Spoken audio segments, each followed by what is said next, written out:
വെച്ചാൽ മതി, തുണിയൊക്കെ താത്തിട്ടോളി, കുറെ അപ്പുറത്താണ് പോയാ. മനസ്സിലായില്ലേ? ഇതാണ് വിഷയം. അതുകൊണ്ട് അവസാനിപ്പിക്കുകയാണ്. ഇസ്ലാമിക ഭരണത്തിന്റെ എതിരാളികളോ അതിനെതിരോ അതിനോട് വിമുഖത കാണിക്കുന്നവരോ അല്ല നമ്മൾ. പിന്നെയോ ഇസ്ലാമിക ഭരണം എന്നത് ഒരു ദിവസം കൊണ്ടുണ്ടാകുന്ന അട്ടിമറിയല്ല. മനുഷ്യന്മാർ ഇസ്ലാം മതം ഉണ്ടാകണം, അവർക്ക് ഇസ്ലാമിക ബോധമുണ്ടാകണം, ഇസ്ലാമിക വിശ്വാസം ഉണ്ടാകണം, ആരാധനകളും അനുഷ്ഠാനങ്ങളും ഉണ്ടാകണം. അങ്ങനെ ഈ രാജ്യത്തെ 51% ആളുകൾ യഥാർത്ഥ ഇസ്ലാമിന്റെ ആളുകളാകുമ്പോഴാണ് ഇസ്ലാമിക ഭരണത്തിന്റെ തുടക്കം ഉണ്ടാവുക. അപ്പൊ ഇസ്ലാമിക ഭരണം ഉണ്ടാവുന്നല്ല, അല്ലേ? ഇത് ജനാധിപത്യ രാജ്യമാണ്, നമ്മളുണ്ടാക്കിയതാണ്, നമ്മൾ നിലനിർത്തേണ്ടതാണ്. ഇങ്ങനെ പ്രസംഗിക്കുവാൻ ഇന്ത്യ രാജ്യത്ത് അവസരം ലഭിച്ചു, മഹത്തായ കാര്യമല്ലേ അത്? 85% വരുന്ന മറ്റുള്ളവർക്കിടയിൽ ഇസ്ലാമിനെ പറ്റി എല്ലാ അഭിപ്രായങ്ങളും തുറന്നു പറയാൻ, ജാറങ്ങളും ബിംബങ്ങളും ഒക്കെ പൊളിയേണ്ടതാണെന്ന് പറയാൻ ഉള്ള സ്വാതന്ത്ര്യം, അത് ഈ ജനാധിപത്യത്തിന്റെ പവറാ. ഈ ജനാധിപത്യം ഇവിടെ നിലനിർത്തിയത് ഇന്ത്യയിലെ എല്ലാ മനുഷ്യന്മാരും കൂടിയിട്ടാണ്. അതിൽ മുജാഹിദ് പ്രസ്ഥാനത്തിന് വ്യക്തമായ പങ്കുണ്ട്. അതിന് ജമാഅത്തെ ഇസ്ലാമിക്ക് ഒരു പങ്കും ഇല്ല, എതിരായ പങ്ക് ഉണ്ട് താനും.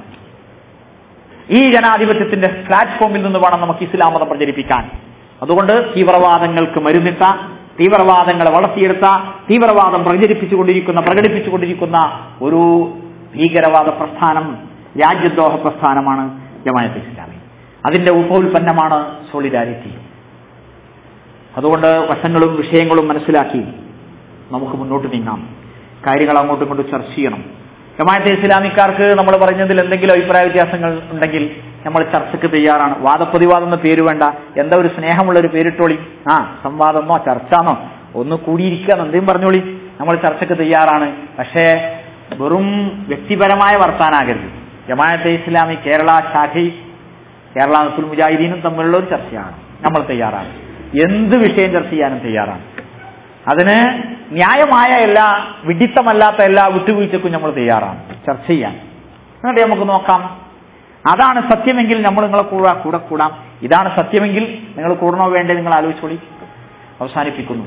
അല്ലാഹു സുബ്ഹാനഹു വ തആല എല്ലാം കേട്ട് ഏറ്റവും നല്ലത് പിൻപറ്റുന്ന ബുദ്ധിയുള്ളവരിൽ നമ്മളെ എല്ലാം ഉൾപ്പെടുത്തുമാറാകട്ടെ. അല്ലാഹുവേ, നിന്നെയും നിന്റെ ദൂതന്മാരെയും നിന്റെ ഗ്രന്ഥത്തെയും നിന്റെ ദീന്റെ ആചാര അനുഷ്ഠാനങ്ങളെയും ആരാധനകളെയും എല്ലാം ശരിയായ രീതിയിൽ മനസ്സിലാക്കുവാൻ ഞങ്ങൾക്ക് നീ തൗഫീഖ് നൽകുമാറാകണം.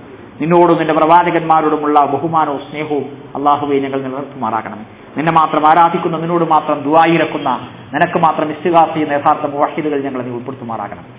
തെറ്റുകുറ്റങ്ങളും അബദ്ധങ്ങളും അപാകതകളും പടച്ചവനെ ഞങ്ങൾക്ക് പുറത്തുമാപ്പാക്കി തരുമാറാകണം. വ്യക്തികളെക്കാളേറെ, സ്ഥാപനങ്ങളെക്കാളേറെ, സംഘടനകളെക്കാളേറെ ആശയത്തിന് മുൻതൂക്കം നൽകുവാൻ ഞങ്ങൾക്ക് നീ തൗഫീഖ് നൽകുമാറാകണം.